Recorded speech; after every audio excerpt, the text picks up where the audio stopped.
Good morning. आज का topic है जूल थॉमसन इफ़ेक्ट।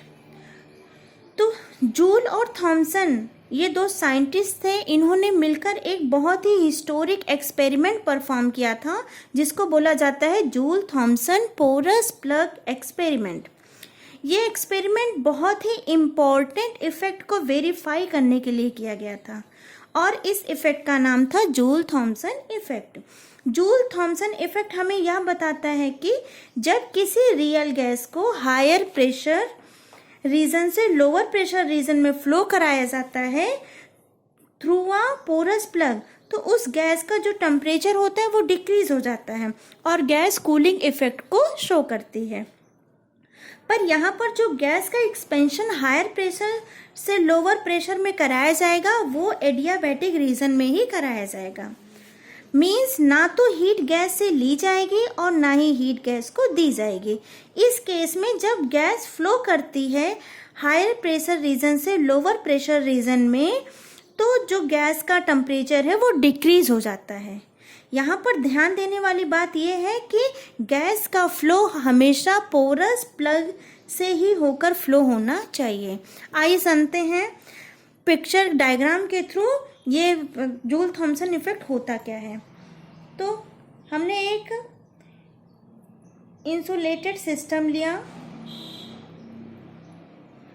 जिसमें हीट ना तो जा सकती थी और ना ही आ सकती थी, और इस वाले सिस्टम में हमने यहाँ पे बीच में एक क्या लगा दिया, पोरस प्लग। यहाँ पे क्या लगा दिया हमने, पोरस प्लग। यहाँ पे एक पिस्टन लगाया, पिस्टन। ये जो सिस्टम था आपका पहले पिस्टन, ये जो सिस्टम था आपका ये ए है, इसका प्रेशर P1 और वॉल्यूम V1 है। ये सिस्टम आपका B है, इसका प्रेशर P2 और वॉल्यूम V2 है। ओके। और यहाँ का जो सिस्टम था ये फ्री था। फ्री इन द सेंस जितना ये जैसे यहाँ पे पहले ये एरिया, ये वॉल्यूम यहाँ तक था, ठीक है। जब हमने प्रेशर हाई करने के लिए पिस्टन को क्या किया, आगे की तरफ शिफ्ट किया, तो ये पिस्टन खिसक के यहाँ आ गया, जिसकी वजह से इसका प्रेशर P1 और वॉल्यूम V1 हो गया, ठीक है। लेकिन जैसे ही इस सिस्टम का जो गैस का मॉलिक्यूल है वो पोरस प्लग से पास होके इधर गया बी की साइड में, तो यहाँ पर क्या हो रहा है, यहाँ पे प्रेशर बढ़ रहा था, लेकिन यहाँ जैसे प्रेशर बढ़ रहा था तो क्या हुआ, ये जो सिस्टम है ये एक्सपैंड कर गया। जैसे ही ये सिस्टम एक्सपैंड कर गया तो यहाँ का क्या हो गया, प्रेशर क्या हो गया, लो हो गया। मतलब कि जो गैस के मॉलिक्यूल हैं ये फ्लो कर रहे हैं पोरस प्लग के थ्रू हाई प्रेशर से लो प्रेशर। यहाँ पे गैस एक्सपैंड होने, पिस्टन क्या एक्सपैंड हो गया, जिसकी वजह से क्या हो रहा है, यहाँ का प्रेशर लो हो गया और यहाँ का प्रेशर हाई हो गया। इसी को बोलते हैं जूल थॉमसन इफेक्ट। मतलब कि जो गैस का फ्लो है वो पोरस प्लग के थ्रू हाई प्रेशर से लोअर प्रेशर में जा रहा है, जहाँ पर ये क्या हो रही है, गैस क्या हो रही है, कूलिंग इफेक्ट को शो कर रही है। ओके। तो जूल एंड थॉमसन, इसको हम ऐसे लिख सकते हैं कि जूल एंड थॉमसन ऑब्जर्व, इन्होंने ऑब्जर्व किया that when a gas is all to expand freely through a porous plug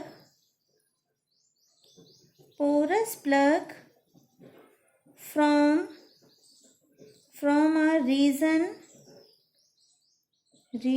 of high pressure to a region of low pressure, the gas get cool. This effect is known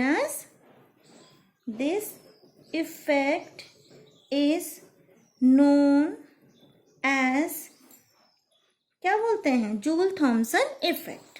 okay, अब ये होता कैसे, आइए इसके थोड़ा system के बारे में बात करते हैं.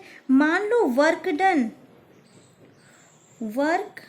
डन, इसमें हीट का तो कोई रोल तो था नहीं, जो वर्क हुआ है वो सिस्टम ने किया है, तो यहाँ पे वर्क डन हुआ है. यहाँ पे हीट का ना तो हीट ली गई है और ना ही हीट दी गई, क्योंकि ये एडियाबैटिक सिस्टम था. तो यहाँ पे work done on the gas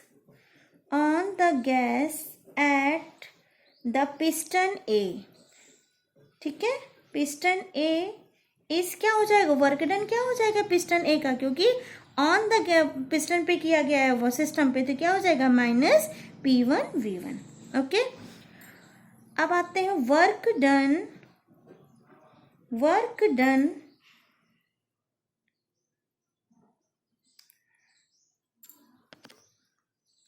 अब आते हैं work done by the system.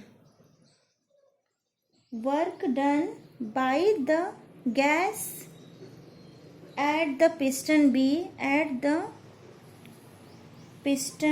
B इस क्या हो जाएगा, ये बाई है तो ये क्या हो जाएगा पॉजिटिव. ये मैंने आपको बताया था वर्क डन के लेक्चर में. ठीक है, तो नेट वर्क डन क्या हो जाएगा, नेट वर्क डन क्या हो जाएगा, P2 V2 minus P1 V1. ये माइनस मैंने इधर कर दिया. ओके, अब देखते हैं according to first law of thermodynamics. According to first law of thermodynamics क्या होता है, E इज इक्वल टू क्या होता है Q माइनस W. क्योंकि यहाँ पे हीट क्या है, हीट यहाँ पे क्या है, 0 कांस्टेंट है, तो क्या हो जाएगा DE इज इक्वल टू क्या हो जाएगा माइनस W. ओके, अब क्या है, substituting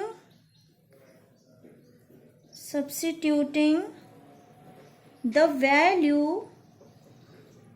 value of net work done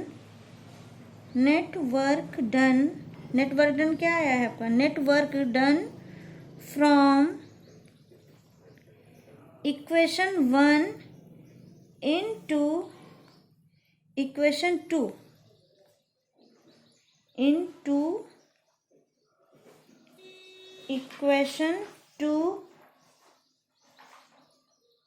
we get ये आपका इक्वेशन 2 था. ठीक है, we get क्या हो जाएगा, DE इज इक्वल टू क्या हो जाएगा minus P2 V2 minus P1 V1. हमने इसकी वैल्यू यहाँ पे पुट कर दी, सब्स्टिट्यूट कर दिया. ठीक है, अब ये क्या हो जाएगा, इसको हम कैसे लिख सकते हैं, E2 minus E1 is equal to P1 V1 plus P2 V2. या इसको हम और सिंप्लीफाई करेंगे तो ये क्या हो जाएगा, E2 plus P2 V2 is equal to क्या हो जाएगा P1 V1 प्लस E1. ठीक है, ये क्या है, ये इंथैल्पी का फॉर्मूला है, तो इसको क्या ले सकते हैं, H2 is equal to H1. Enthalpy का क्या फॉर्मूला होता है, E प्लस PV, यही तो होता है ना इंथैल्पी का फॉर्मूला. ठीक, या फिर हम इसको ऐसे भी लिख सकते हैं H2 minus H1 is equal to 0. Delta H is equal to क्या हो जाएगा आपका 0. तो Joule Thomson expansion of real gas occurs at constant enthalpy. Delta H क्या बता रहा है कि जो जूल थॉमसन एक्सपेंशन है फॉर द रियल गैस, ये कब अकर होता है, ये एट अ कांस्टेंट इंथैल्पी पे. ओके